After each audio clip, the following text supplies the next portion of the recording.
Cool. All right. So I think I know or have just introduced myself to everybody here, but in case you don't know me, I'm Luke Meakin. Oh, hey, Kelly. Sorry, I was like as far as possible from here. No worries. We're wondering if people will trickle in because we're in a really weird location, but we also understand people's time, so we're starting to get things rolling. But yeah, I'm the coordinator-elect of CSTAE this year, and at this conference today, I'm kind of the acting coordinator. Yeah. So I am the coordinator-elect of CSTAE. Emily Hood is our coordinator through the end of this year. Next March, I'll be stepping into the coordinator role, but Emily couldn't make it this year, so I'm sort of acting coordinator for the purposes of things happening today and during the conference. I also want to introduce the rest of our board, particularly the members that are here. Jennifer Kay is our recorder. Oscar Keys, as I mentioned, is our assiduous digital curator. And then Manisha Sharma is the editor of our journal Social Theory of Art Education, and Carissa DeCindio is our associate editor. That picture's like from when I was in my 20s. Really?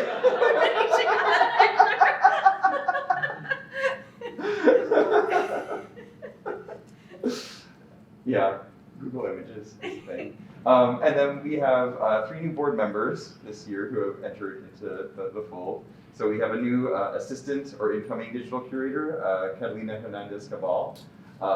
We have our new curriculum coordinator, managing our online curriculum resources, Veronica Soria-Martinez. And we have our new treasurer and membership administrator, Yun-Kun Huang, who are all starting, though some have already been doing a lot of work with us this year. So welcome. Thank you for being a part of this and continuing to be a part of this. We do have some upcoming board openings, and folks here obviously are welcome to self-nominate, but also if you know folks, particularly folks that aren't here, that are members or students of yours, some of our positions are good for emerging scholars or junior scholars who are members.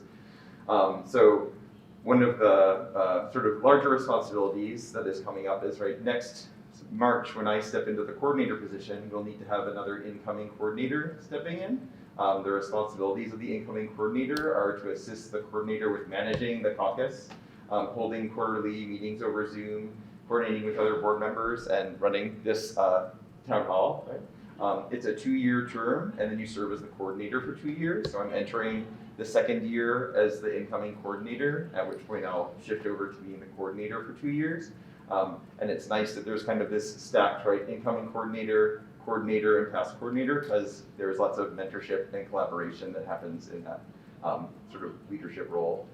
And then the other position that will be opening up next March, so we want to have someone lined up to fill that position, is our recorder, whose responsibility is to record the attendance and minutes of all of our meetings and relay them to the coordinator to be archived. And like I said, this is a great position for an emerging scholar or member because the responsibilities are quite manageable, and there's lots of folks who have started in that board position and then moved on to other board positions once their term ended in that position. So if you want to evangelize for folks to nominate, you can. If you are interested, email us or talk to us today. Some updates this year. We awarded 3 START grants, and we're going to be hearing from the awardees today about the really cool things they were doing with the START grants. The START grant is the Social Theory in Arts Research and Teaching grant, started by Melanie Buffington. I think we have more information about that in a moment, actually, but it's one way that the caucus supports the application of social theory in teaching and in research.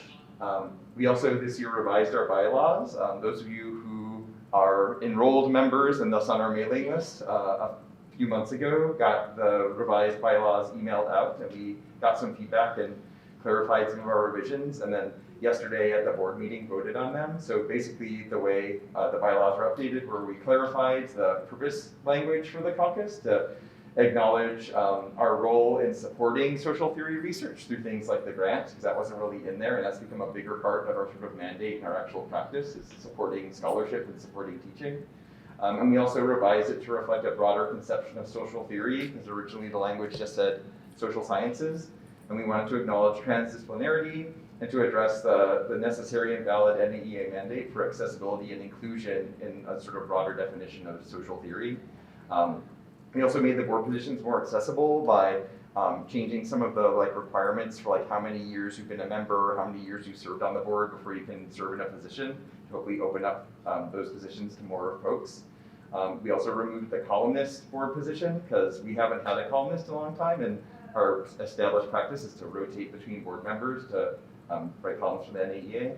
And yeah, as I said, we voted on those revisions, and they're part of the bylaws. They'll be on the website after the conference. Just a reminder that student membership to the caucus is still free.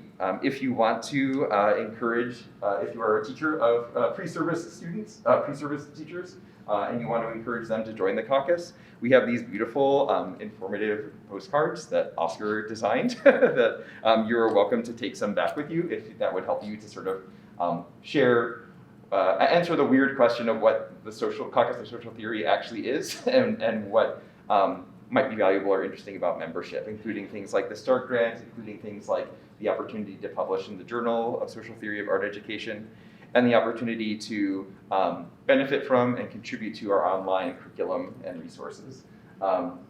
Speaking of the curriculum resource, Veronica and Emily made this really lovely tutorial video on how to submit materials to the resource, and we're already discussing further ways to encourage folks to submit to that resource because we want to continue to grow it.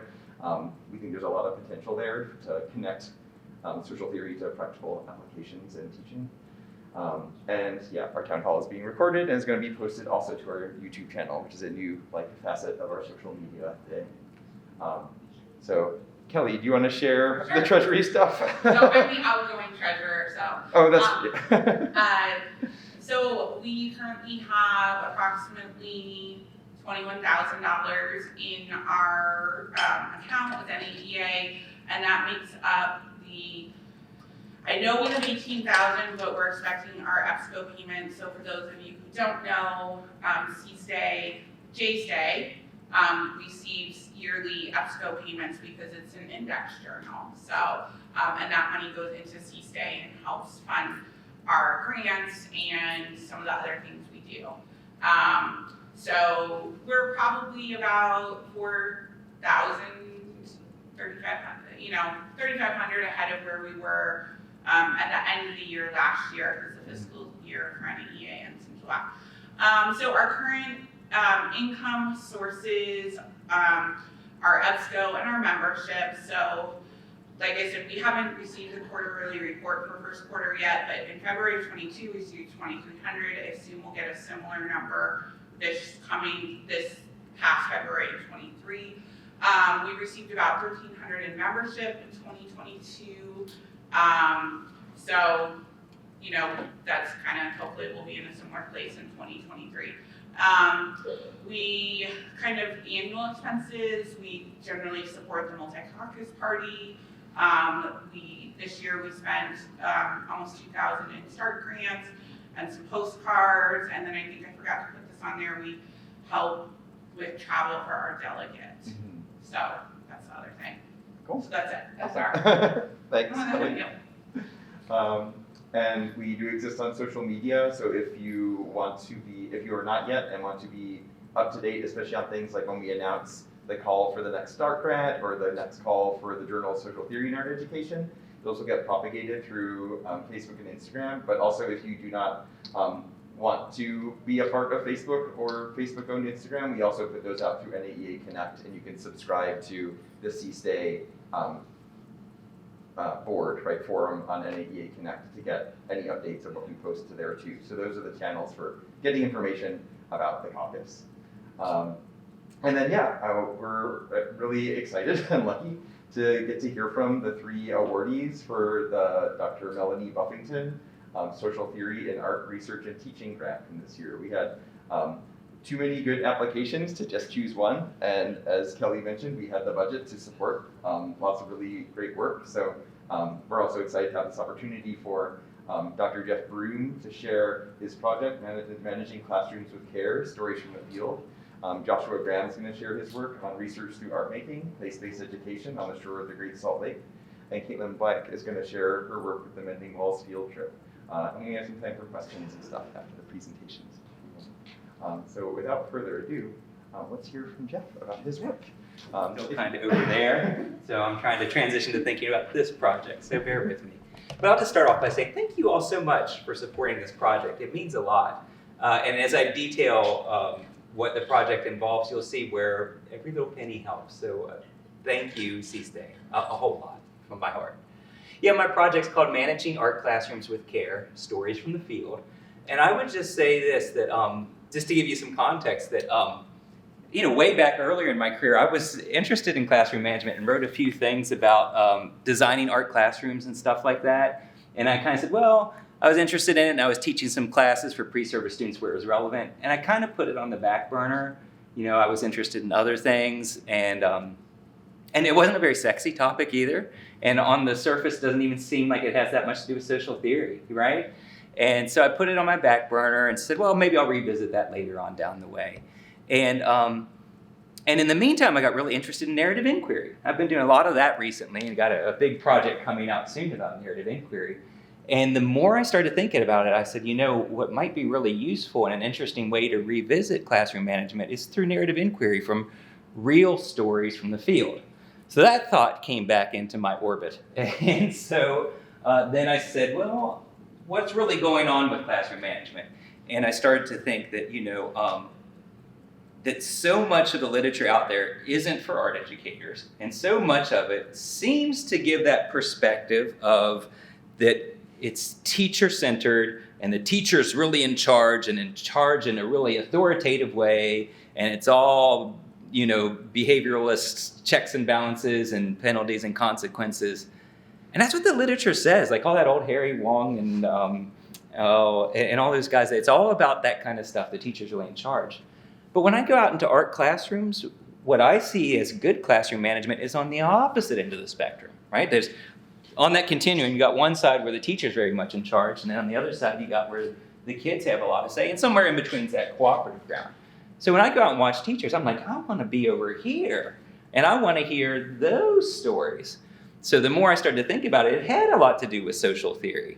And the more I started to read about it, that yes, there is, of course, this teacher-centered approach that a lot of the textbooks for general educators say, but the more I read about it, that there's constructivist classroom management, there's culturally responsive classroom management, the ethics of care get involved in classroom management, and even since then I've been reading about trauma-informed classroom management and about classroom management geared towards social and emotional learning. And as these stars sort of all aligned, and I came up with this project, I was like, oh, this is about social theory, and so thank you for being a part of this and for supporting it. Yeah, so what I want to do is go out and collect stories from the field. I do think that practitioners really, really crave stories from the field, and I wanted to collect stories from the field from art educators that are using classroom management in caring kind of ways, in that sort of student-centered and cooperative approaches. And that's what I've been working on with help from your grant. So here's what I've been doing so far with you all support. I've been going out into and collecting stories from 3 selected art educators that have been presenting on classroom management, either at state or national conferences. And so I've been able to see their presentations and sort of qualitatively feel out that they're in that sort of student-centered cooperative approach to classroom management. And so this past year, I've been going out to observe them. I also wanted to collect those stories. It's just 3 people, it's a small sample, but I wanted to get them in diverse contexts. So I made sure I got an elementary art teacher who works in an urban setting. And then I got a middle school art teacher, Brittany Brinson, who works with high percentages of English as second language learners out in California. And this is a picture from the surrounding agricultural fields where some of the parents that she teaches work with, but the school is high percentages of English language learners. And then, so I've got the urban and I've got somewhat rural, and then I'm collecting data with a high school art teacher and a suburban high school as well. And so I'm trying to cover those bases with just 3 participants so I can get in-depth stories instead of spreading it too broad. And to also tell you how it's going so far, I've already made 2 rounds of trips to collect data with them.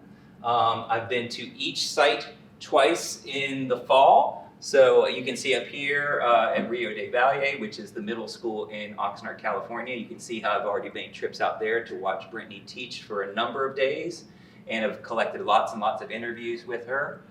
Same thing out in Ohio. I've been to see Matt Young out there at his school for 2 rounds and lots of interviews as well.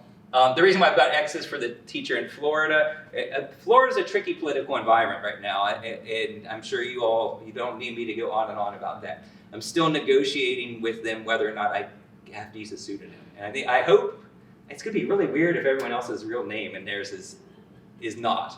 But things are weird in Florida right now. So that's why I have X's out here. But I've been out there for lots of school days and lots of interviews as well.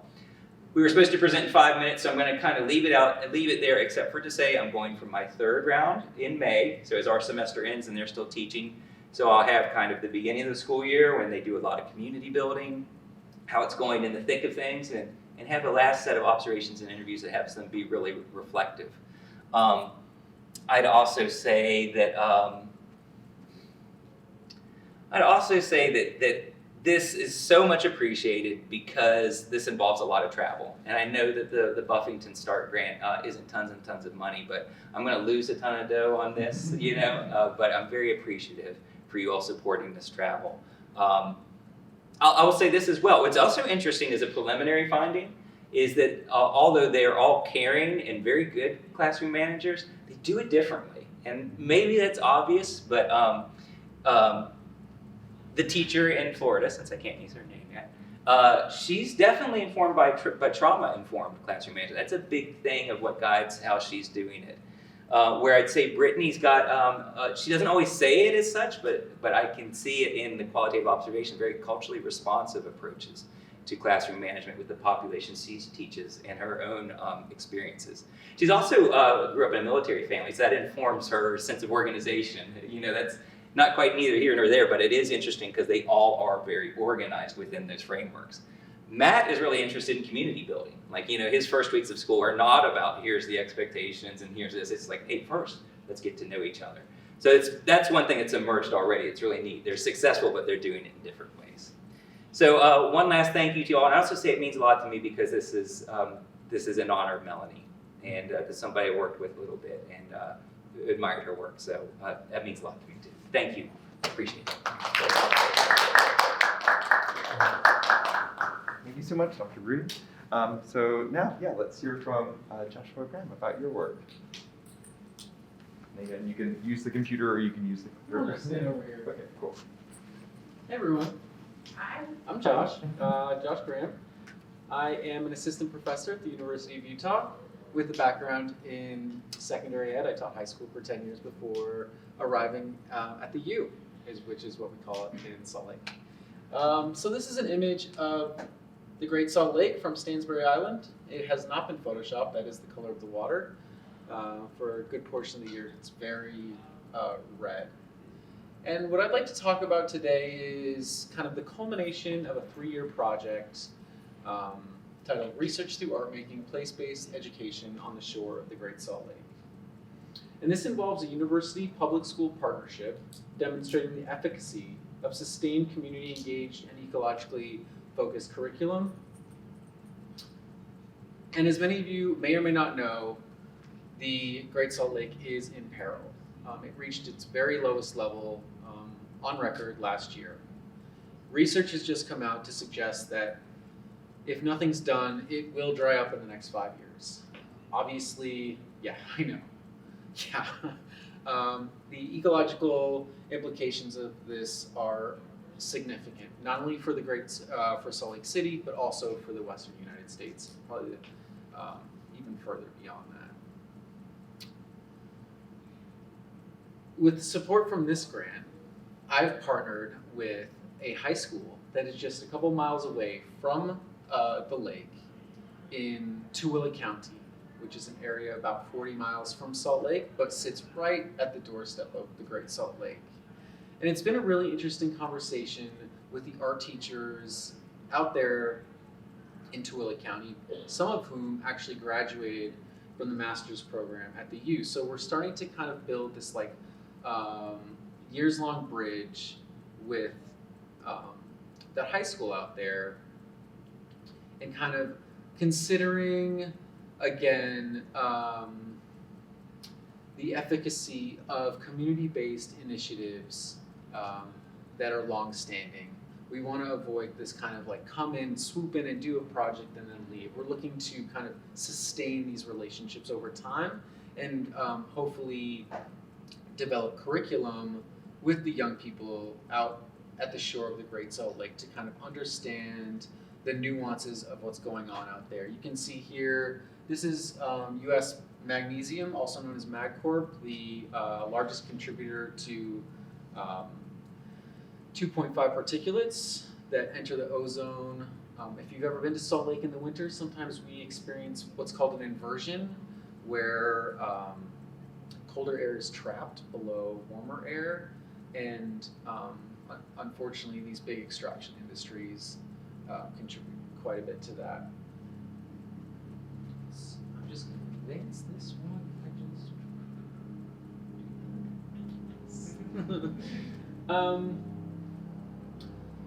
In my role at the University of Utah, I teach art education students. And over the last 2 years, we've developed curriculum with the high school students at Stansbury High School, kind of maintaining this correspondence, a very analog correspondence. I happen to be friends with many of the art teachers out there, and so we're constantly exchanging student artwork, questions, but it's gone digital too. We have this enormous Spotify playlist where high school students and my university students are like kind of adding songs that they're listening to at the moment. So we've got this kind of network of different kind of artistic interventions into different institutions that we see are kind of creating this fabric of creative explorations, both with like obviously high school students ranging from ninth grade to 12th grade, but also university students who are hoping to enter classrooms in the future. Each year we hold an art fair for high school students on Stansbury Island. Stansbury Island is of particular interest because it's kind of seen as this like neglected space. It is public land, but there's a lot of private ownership that kind of cuts off access to a lot of the public area. So there's this kind of friction that exists between public and private. You get a lot of different interests kind of coming together and expressing their desires of how to use or misuse land in the West, which I think is like a really interesting question just beyond Salt Lake. And so you'll see people come out there with their military-grade semi-automatic weapons to just fire off rounds because you're kind of allowed to do that there. You also see cattle grazing, mineral extraction, but also like naturalists who are studying the lake, and hikers, campers, this kind of confluence of various like agendas kind of all coming together in this like kind of, I don't know, ignored area just 40 miles from Salt Lake, but really at the doorstep of these young students in Tooele County. So again, back to this fair that kind of like marks the culmination of each year. We bring high school students and university students. This is one of my students doing some observational drawing there on the lake. Some of the events we've done in the past are like sculptures with clay that we've harvested from the lake bed. We've done cyanotypes with found objects, field guides that help us identify some of the like local flora and fauna. Again, putting names to these abstract kind of unknown entities, I think is really important, and research shows that like once we name something, we start to think about it differently. We start to come to understand our relationship to it differently. We also discuss some of these like kind of political, ecological, and cultural significance of this area as well with the students, who also bring their own knowledge to these discussions that I think is really critical when we talk about like place-based education. It's important to leave space for the inhabitants of that area and also talk about the inhabitants that are no longer there. considering kind of the white colonial ideology that is very much, unfortunately, like part or not part of discussions in Salt Lake City. Here's an image of us on the lake. This was last year with a few of the participants. As an artist, I'm interested in creating art that engages community using sustainable materials. And I think this project in particular, I see a lot of wonderful overlap between what I do outside of the classroom and what happens in my studio, or some of the other artistic interventions that I hope to do in communities. Our third and final art fair will be happening in 2 weeks on April 21st.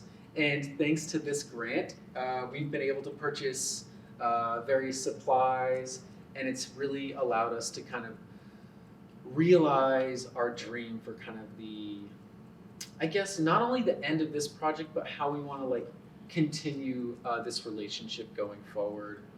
So that's happening on the 21st, and yeah, I'm really excited to see what my students put together. We're actually going to build a pit fire out there.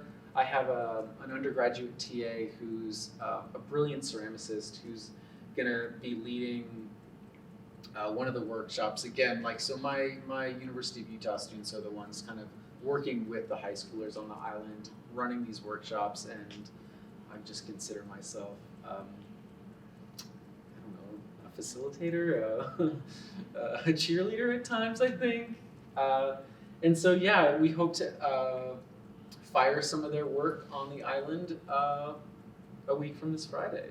And yeah, we'll see where it goes from there. So yeah, thank you all very much. I really appreciate this time to talk to everyone and share this great project. Awesome. Thanks for sharing, Joshua. And then third, we're going to hear from Caitlin Fox about her work. And yeah, if you could use the computer. Yeah, I think we'll use clicker. the computer if that's okay. Yeah, no worries. Hi everyone, I'm Caitlin Black. I'm a PhD candidate at Virginia Commonwealth University in Richmond, Virginia. And this grant was used for a Mending Walls field trip. And that's my class that was on the field trip. So this was in loving honor and memory of Dr. Melanie Buffington. I actually didn't know Melanie personally. I came to the university in 2020, so I actually only met Melanie really briefly on a Zoom call before she passed. And Hannah actually had talked to me before coming and had told me what a brilliant scholar Melanie Buffington was, that I needed to look at her work. And I was actually unsure. I was trying to decide where I was going to go for my PhD, and upon looking at Dr. Buffington's work, felt like VCU is where I was meant to be. So she wrote a lot about Confederate monuments, and this is a picture that she took in 2012 in an article that she wrote where someone had spray painted "No Hero" on the bottom of the monument. And I think about what a stark contrast that was to when I arrived to Richmond in 2020. That's the monument and aerial view. So Hamilton Glass is an artist and activist in Richmond, and he actually started this project called Mending Walls as a result of the tags and graffiti that were showing up in Richmond during the Black Lives Matter protests in 2020. And he felt rather than have those tags and graffiti just power washed away, that we make meaningful public art that speaks to it. And so he started this community engaged mural project called Mending Walls. And basically what had happened was Hamilton had had a conversation with another local artist, a white artist. Hamilton, as a Black artist in Richmond, had a very different perspective on what was occurring at the time than his friend and white artist Matt Lively. And he realized that there was really a need for interracial conversations between individuals to promote empathy, connection, and understanding. And so he started the Mending Walls Project. And basically, it paired local artists from different cultural backgrounds together to engage in tough but meaningful conversations. And additionally, all of the murals had community engagement days, so members of the community were invited to actually participate in the creation of the murals themselves. And they all had coordinating civic talks. So it was open up to the community to have these conversations around critical issues in social and racial justice. And so when I first moved to Richmond, I reached out to Hamilton pretty quickly. I was seeing the murals popping up in my neighborhood and was like, how are there so many murals coming up at once? Because between June of 2020 and August of 2020, 16 murals were created. So it was just murals popping up everywhere throughout the city. I knew that Richmond had a really thriving art scene, but this just felt very different, and particularly like the content of the murals. So found out about Mending Walls and connected with Hamilton. I reached out to him, and he was so kind. My email he responded to, and we ended up talking on the phone for an hour, and I was just like, how do we get this into schools? We learned that we were both originally from the Philadelphia area, so we kind of shared an upbringing in community engaged public art from the Philadelphia Mural Arts program, and he was really open to bringing this into art education spaces and educational spaces. He's actually been the keynote speaker for Florida and Tennessee. Yeah, he spoke last year with us. He's great. Yeah, and so this field trip, the year prior, we had done like walking tours, and we did walking tours because there's some murals that are accessible walking distance from campus. But one of the a big feedback point from students at the end of the semester was that they wish that we had actually gone out and seen more of the murals that are further away from campus. And so this field trip provided transportation for us to actually, the following semester, do a field trip. I did invite all of the previous students because they were the ones that requested it, but this was actually for the new cohort. Unfortunately, a lot of their class times didn't align, but this new cohort got to have a transportation experience. And when I was initially applying for this grant, I thought the money was going to be really tight to just pay for the buses, but then we were able to get another grant to supplement things. And so we actually were able to support a lot of the artists joining in and collaborating with us. Lizzie Brown was a 2022 Mending Walls artist. She's a VCU art education alum and also a former middle school art educator. She was one of the artists this year. So this is her with the class down below. She did a speaking engagement with our class, and then when we were on the mural tour, she was actually painting the mural when we were there, which was really fun. And then we were also able to support paying Duran Chavis. He's an urban farmer, educator, change maker, and we got to visit the Sankofa Community Orchard, where there's a 2021 Mending Walls mural, but the space has actually been transformed with murals now. And Duran gave us like an outdoor political education class. There's like all these figures of Black liberation in the Sankofa Community Garden space, and I think by far that going to that garden was the feedback from students was like the best day of this semester, this field trip. And Duran is actually featured in one of the Mending Walls murals. So this is Duran and his wife, Nikaya. Nikaya also works in food justice and maternal justice. So they're actually not only home to a Mending Walls mural in the Sankofa Orchard, but they're both featured in another Mending Walls mural in the city. And so this was students at the Sankofa Community Orchard. And at the Sankofa Community Orchard, we were also able to be joined by Nad Harvin, who is a local artist, but Nad works in the Art 180, which is just a community arts organization locally, so also has that community educator perspective that Nad was able to bring to our field trip, just about explaining different teaching environments. And Nad is the artist of another mural at Sankofa Community Orchard, so Nad was able to speak to this piece while we were there. And that's, another thing is that we were able to bring a photographer with us. So that's why we have so many great photos is we were able to support the Mending Walls photographer. There's one specific photographer that really has been with the project since the start. And so they were able to come with us to get all these great photos on the trip.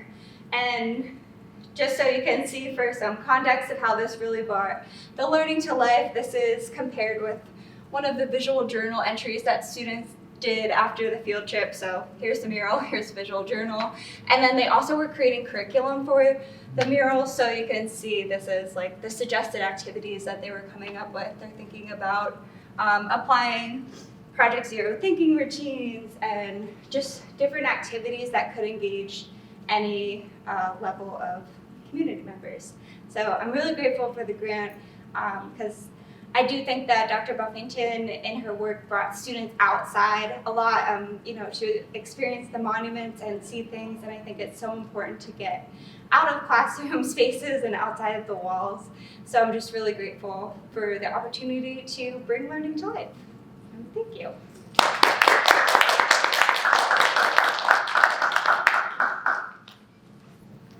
Thanks so much, Caitlin.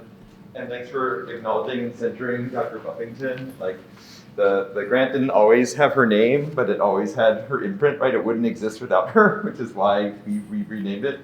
In case, there's another round of grants coming this in the next month, right? We're going to be posting calls for the next Buffington Start Grant in May, with the due date for applications being at the end of June. So there's a window there.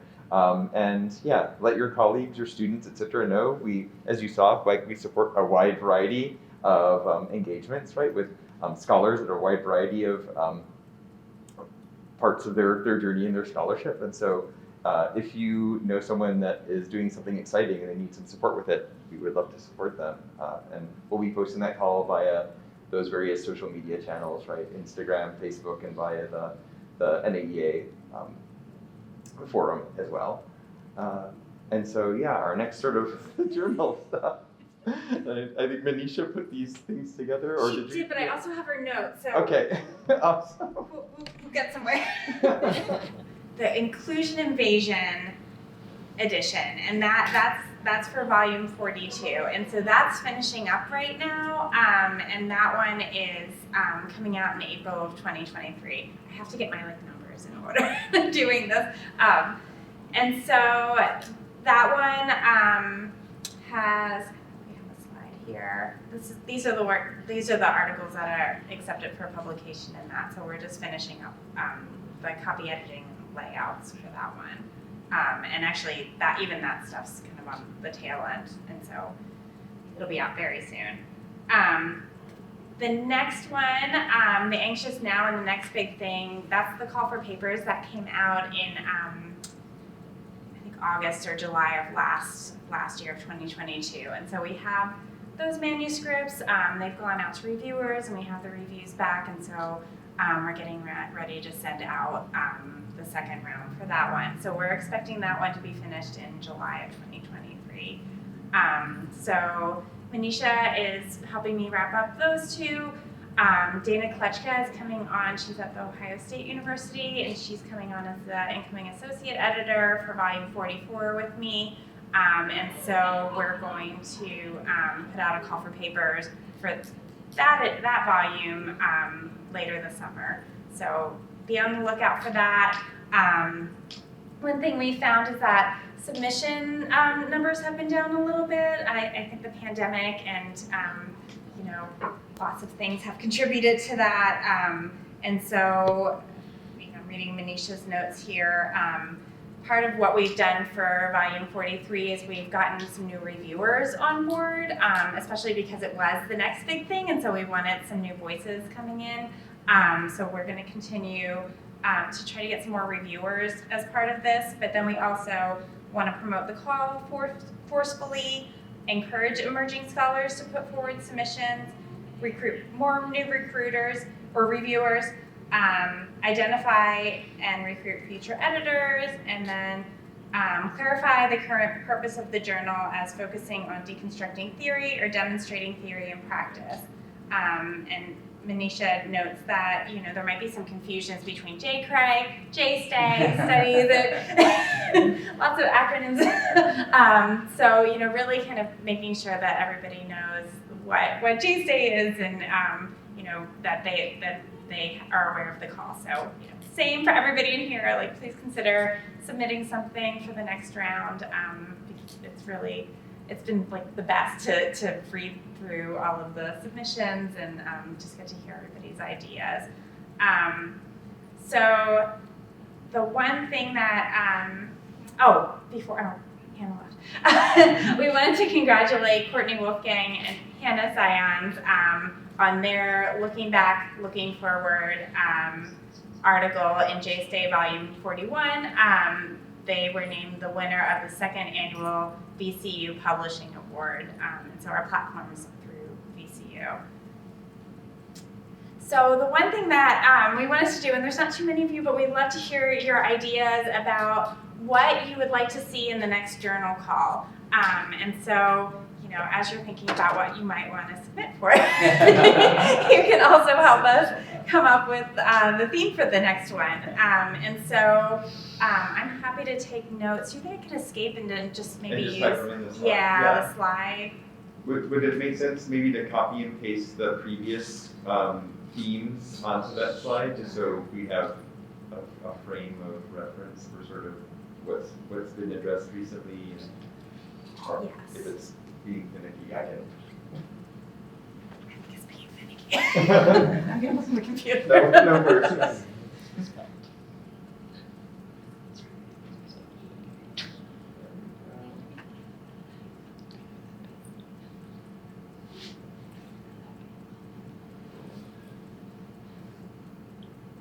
a great idea, thank you. Especially since we have some new folks here. Yeah. Awesome. And so, since there are some new folks here, the way the list went last time, it was very kind of brainstormy, and so you could see kind of the ideas flowing into one another. And so, you can really shout anything, and I will write it down. Well, yesterday at the roundtable, people were talking a lot about what is data, and I was thinking that too, and it was kind of data, theory, personal experience, right?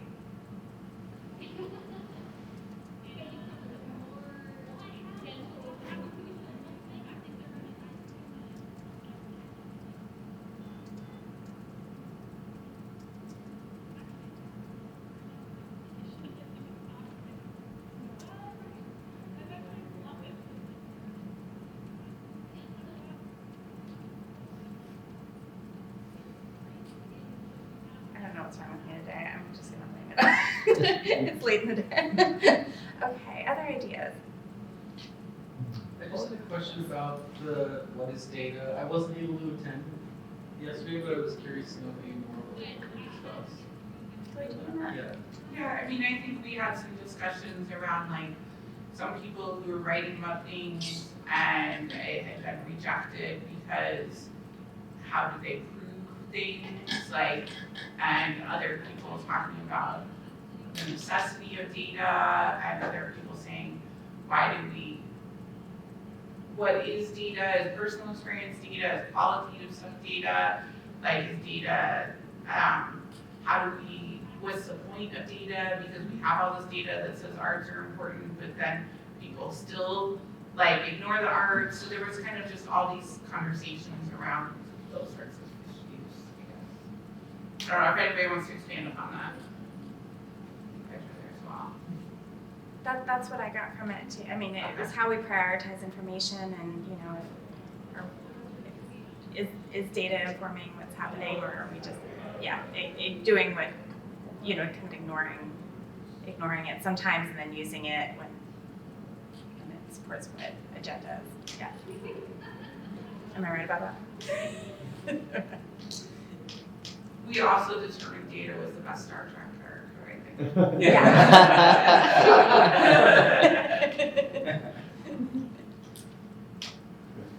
Is data human?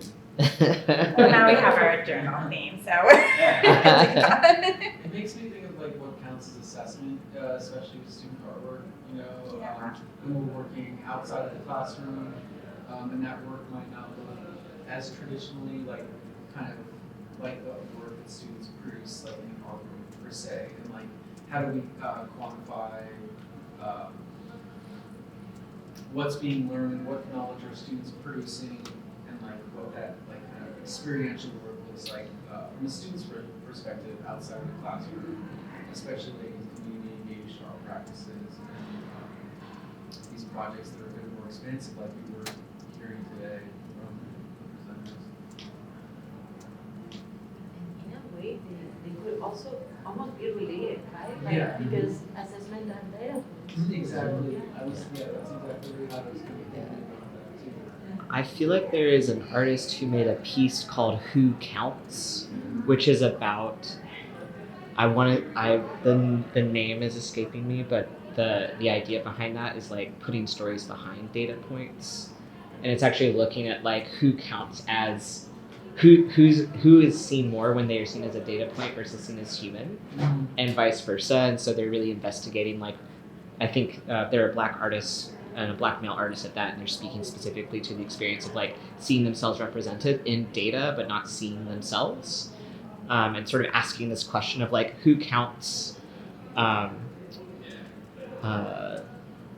There's also just like a lot of stuff happening with data visualization and like the ways in which artists have more freedom to manipulate data in ways that can reveal truth that might not be like tied to the data set as like as truthfully as like perhaps an Excel to bar sheet. I saw an amazing presentation yesterday that was like the use of photo collage as data visualization that I thought was very cool and really meaningful, and had students making those visualizations with like their home data that I just was really touched by. So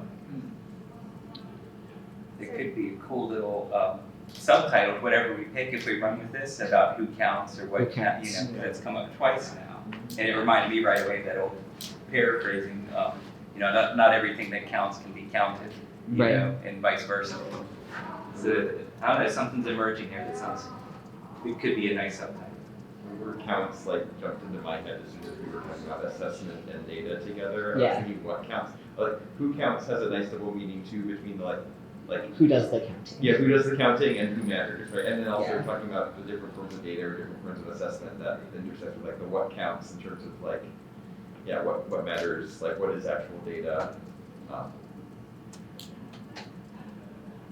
And then what non-human tool I guess is doing the counting? Like extend the double meaning there, like what systems are tallying things, or observing or surveilling. Who counts? What counts?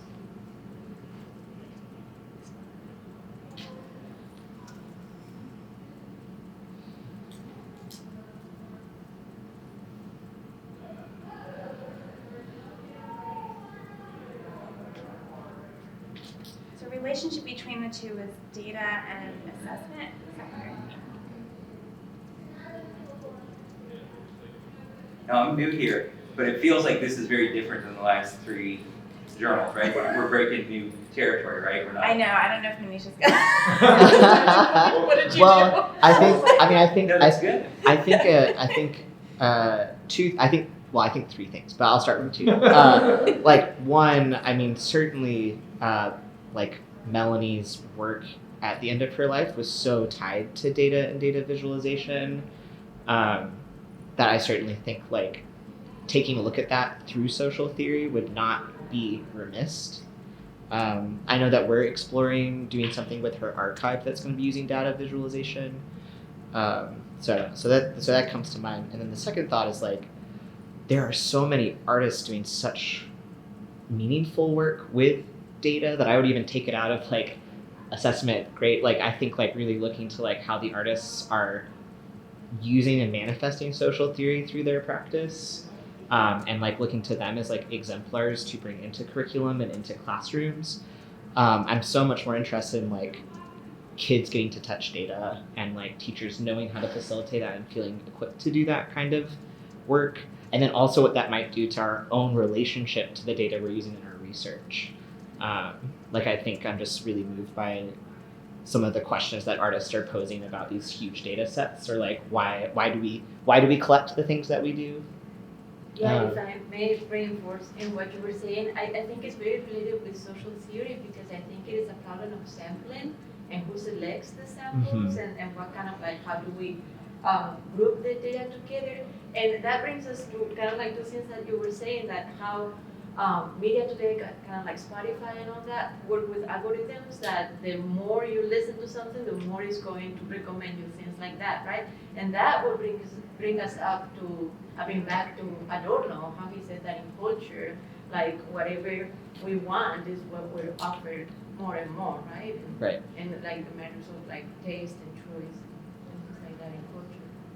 Yeah, I would be hesitant to tie it to just assessment. I think like the idea of, I think data in terms of thinking about the data visualization, the data that artists use, the bias in data.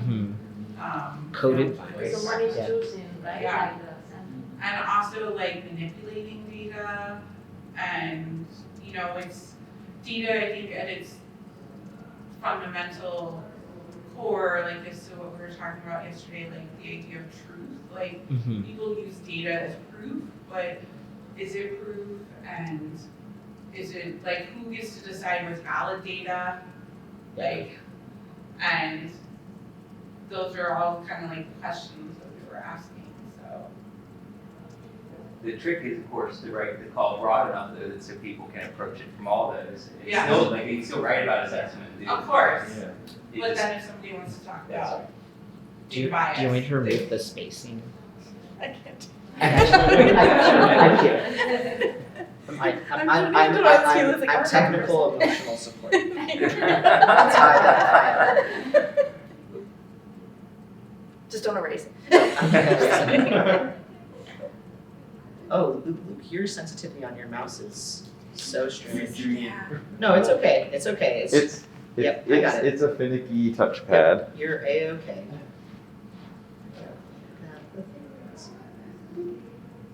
Let's go here. And let's remove that space. Then we can see it. Oh, perfect. There you go. Thank you.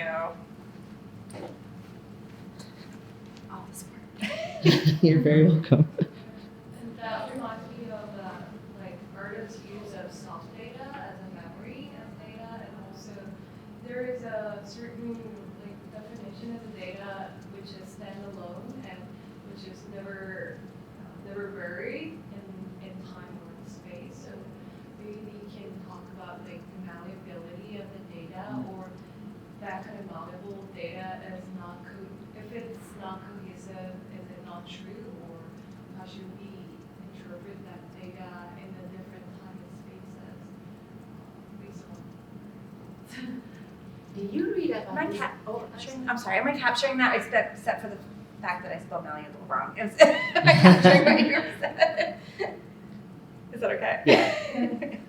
Sorry. No, it's just that what you said reminded me about like scientists use Illustrator, right, to draw the cells in their articles and all stuff, and it came up like a couple months ago, or maybe half a year ago, I don't know. But how there was a research or kind of like an investigation. I think it was a journalistic investigation reporting on how different scientific researchers have used using like digital processes in illustration to kind of like basically cheat with the images that they had. Yeah, so I think it is interesting, but it brings me back to some artists. I can think of John Foncuberta, is a Spanish artist. He started at the 80s, and he did a lot of like what we would call today fake news, but he would create like entire exhibitions about something that actually never happened, in which he would have memorabilia and photo montage and everything. So yeah, like What was the name of the artist? Joan Foncuberta, I can write it. Okay, cool. I would like that. Yeah. Yeah, I'm also thinking of like Mimi Onoha's work, and if anyone knows me, people know I like geek out about her all the time. She actually did a response to W.E.B. Du Bois visualizations called In Absentia. And so she because the whole purpose of that one was to look at demographic data to take back to the federal government to be like, this is the state of Black peoples in America.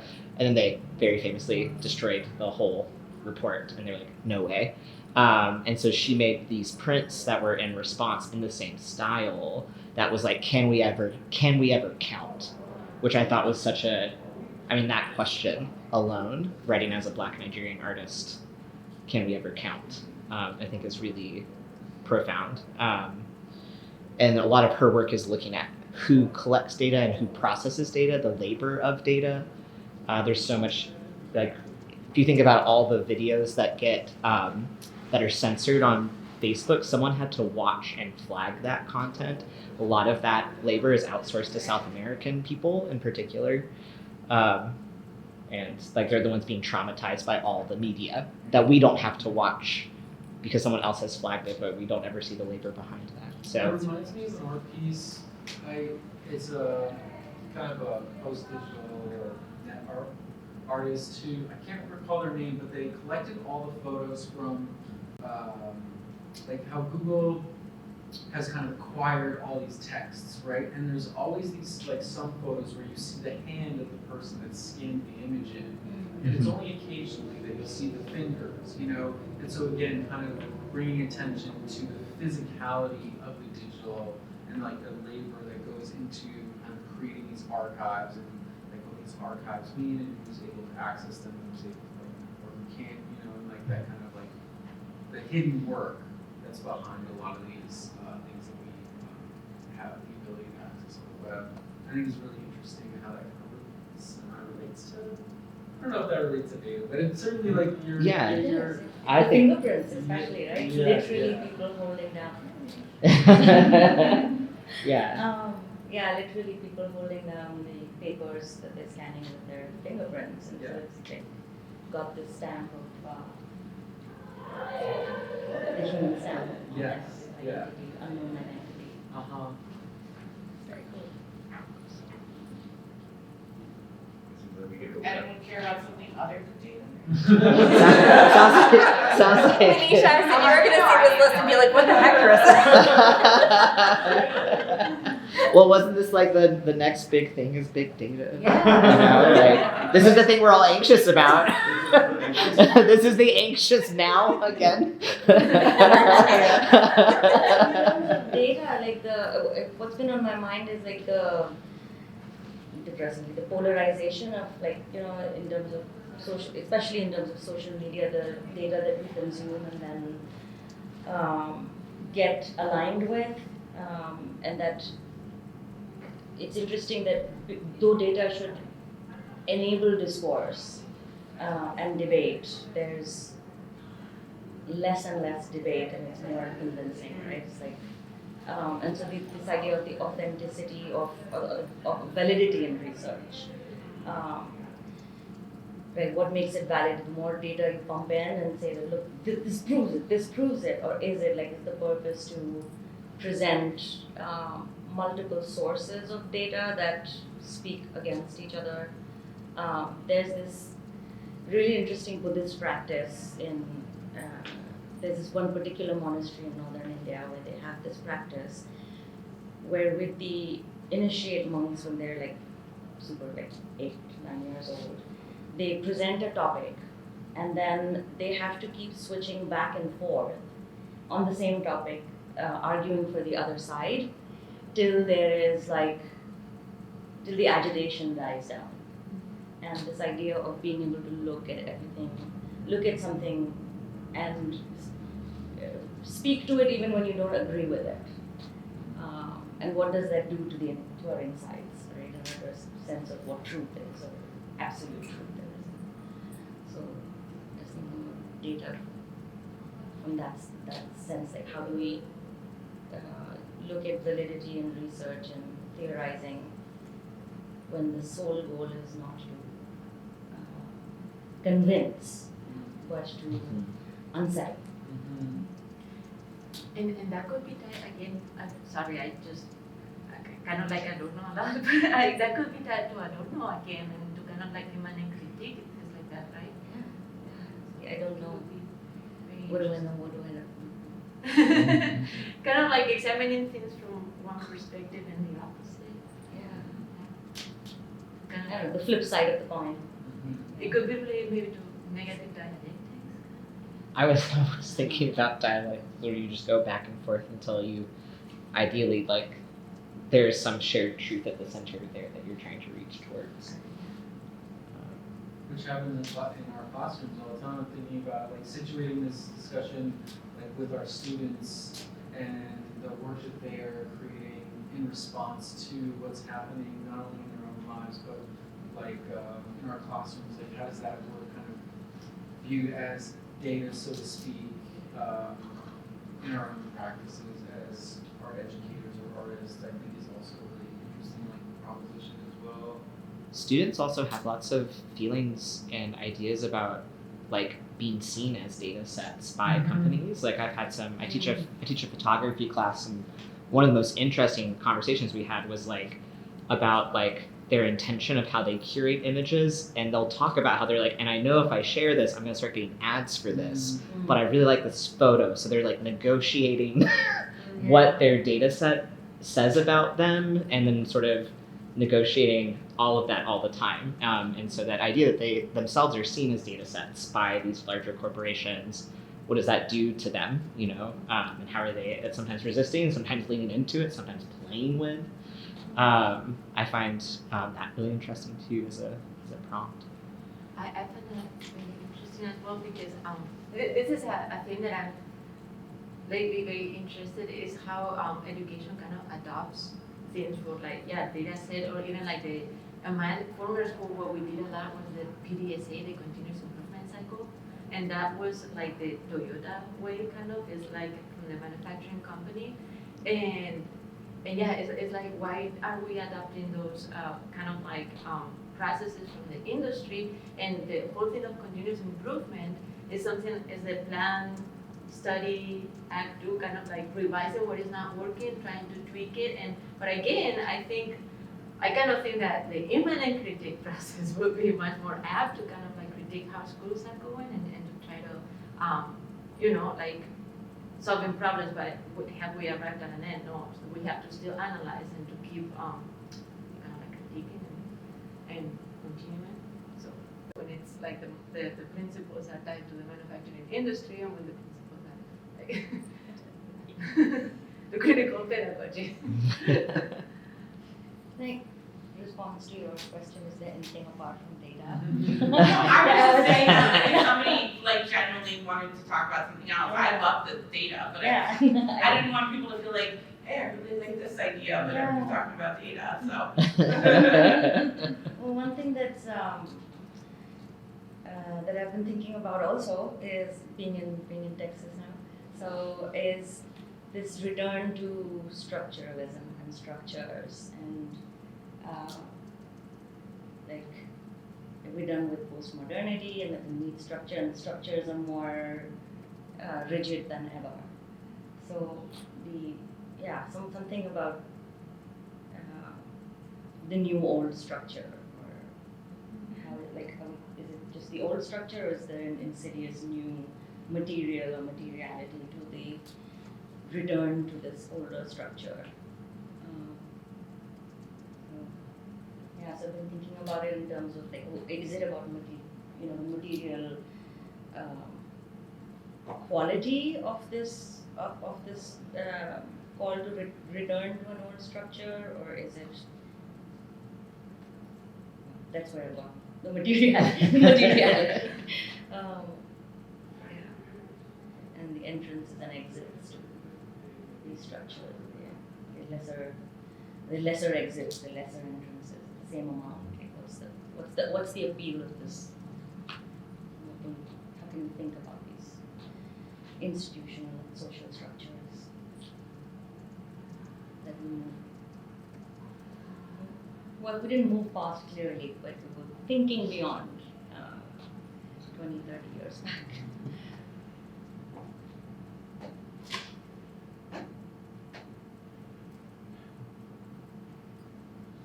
I gotta ask you a question on, like, for volume 43, how much of that was about, I know you're approaching it from, the structural and our recast tomorrow. How much of the anxious now, the next big thing, is about what's going on now politically? Was it about that, or? A lot of it is still about the dealing with COVID. Okay. And how people are moving out of COVID. So I think that dealing with limbo and recognizing being in limbo, but also being constantly moving in a state of limbo. A lot of people were grappling with that. Okay, so it's more that topic than say Yeah. So it was a lot about confronting and recognizing and living with anxiety. And wondering where to go next. Yeah, so it was very direct. Yeah. So whether it was museums or not so much about structures, but swimming. Well, and I think there was sort of a hope, and in some cases, I think there are exemplars of this. But there was this hope that new structures would emerge when everything got wobbly, and it seems like for some people and for some communities, certainly that was the case. Mutual aid has never been used. I have never heard that term used by, for lack of a better word, subverted white moms before. I was I'm sorry, you know what that word is? I have no idea. And so just that common rhetoric emerged, which was super cool to see. And then at the same time, there was this other rubber band of we're gonna go back to the crumbling old buildings we know and love. And cool, that's also not great. And so it's just interesting that, as you said that, I had this imagination of is it easier to culturally sometimes is it easier to lean back on old and decrepit buildings than it is to build new ones, and is that why we sort of fall back into those old structures because at least they're already assembled, even if they're in danger of collapsing on us at any moment because they can't provide or shelter us, right? But we don't want to put the energy forward to build. We don't want to, but we aren't given the resources or have access to them, or time or energy. That's an interesting metaphor that's coming up. Yeah. Cool. So. We were at the Council of Policy Studies. They had I think Adeti from Texas presented, Sarah and I did from Florida. Yeah, I was on Zoom. Yeah, right. That was an interesting conversation. It's interesting because you're talking about collapsing. At the end, James surprised me by saying he says this might be the death throes of older structures. And I was like, well, I didn't think that's where we were going to take this at all. So it's interesting to hear that metaphor. Death throes. Didn't he say that, right? He did say that. It really stopped me for a second. I had to think about it. But I'm also fine with the dad. So I got caught up in the conversation, and I think I probably didn't. So Death throes. Brings the conversation to a let's just remember. Well, and also, what are you supposed to do with unsafe structures, right? Demolition is actually the care in kind practice, right? You're actually, everyone evacuate the area, shut it all down, let it all come down, and then you rebuild from that place. Never thought of a demolition zone as an act of care, but that's interesting. And that's cool. Yeah. That's neat. Yeah. And I think A condemned structure. Condemned structures. That is a provocative. That's a provocative prompt. Yeah. I heard, hi everyone, I came in a little late, I was in another session, I'm glad to catch the tail end of this. I heard Jack Halberstam talk earlier this year about this notion of collapse. Yeah. And the way that he talks about it, he was talking about, sort of the physical idea of collapse, particularly around building structures and the maintenance or lack of maintenance of structure, but also there's sort of the psychological and theoretical notion of collapse as being both a site of fear and destruction and also desire and he was framing it within a sort of framework of queer sexual desire, but desire sort of more broad, that we both crave and fear at the same time, this notion of collapse. So a lot of what we're the metaphor, but not metaphor, about buildings struggling, and also the sort of as an institution, as a framework around, whether it be publishing or the field or academia, I couldn't help but sort of like think about this idea, like, the destruction being, the collapse being both a side of like fear and desire and pleasure, and how we sort of like find ourselves in this space where we're like, oh no, we don't want to do this thing, but also like, yes, let's do this thing, and how we navigate it. That wasn't as cogent as I wanted to be, but yeah. That idea of like precarity as a possibility, I think. Yeah, is as failure as a possibility space. Yeah, yeah. Yeah. I feel like there was a journal came on precarity. There was a precarity. There was, yeah. 38 or 39. 38 or 39. Yeah. So we just have a couple minutes left. And like I said, I got really caught up, and I don't like we might need you to, or Oscar, make this bigger. But can if there's something I'm missing, like don't worry about typos. I just decided I just need to You just fix went, that. You can remove the previous themes from the slide and make the box bigger. There we We go. don't need those to frame our. Or you can just copy paste it into a Word. Oh, that's exciting. This is what I'm doing. Yeah, no, it's okay. I can handle the laptop usually. Yeah, I was gonna say I do think I don't know if I have the magic touch of. It's. Yeah, you do have a magic. You do have a very special Right? keypad. You can see all of the electrical tape running down the side of this laptop. It is a I was workhorse. like, I will leave that to. The settings. Oh, that's true. Yeah, we don't need that anymore. I guess. Get out of here. All right. Okay. Thank you.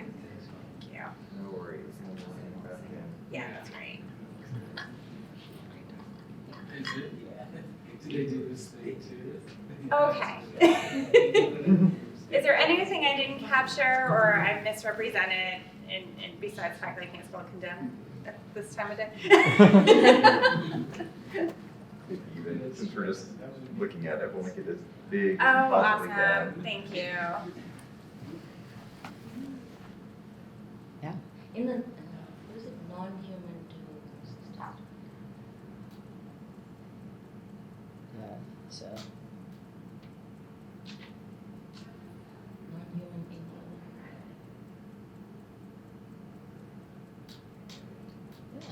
I think you captured. And the thing is we have a recording of the whole thing, so we can review the tape. watch myself on video. I will be turning this into audio. do not fear. Podcast episode 1.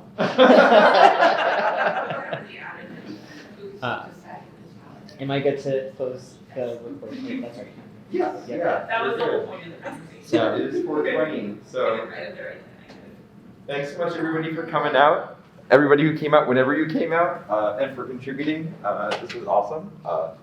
Thank you for making my first time emceeing one of these a pleasant time. And yeah, I hope. Oh yeah, one last slide. Go to the multi-caucus party. It's tonight. It's from 7 to 9, and it's at the Blue Star Brewing Company. I don't think you need to RSVP anymore because they already have their head counts and stuff. Just come, it's okay. But if you need to photograph that, yeah, do that, and please come. It'd be great to see you. Yeah, The Kelly? question is just one. Do you know how far this is from the LGBTQ party? Great question. I don't know. Where is the LGBTQ party? Hopscotch. Hopscotch. On the bar. We can do a quick Google map. Oh, really?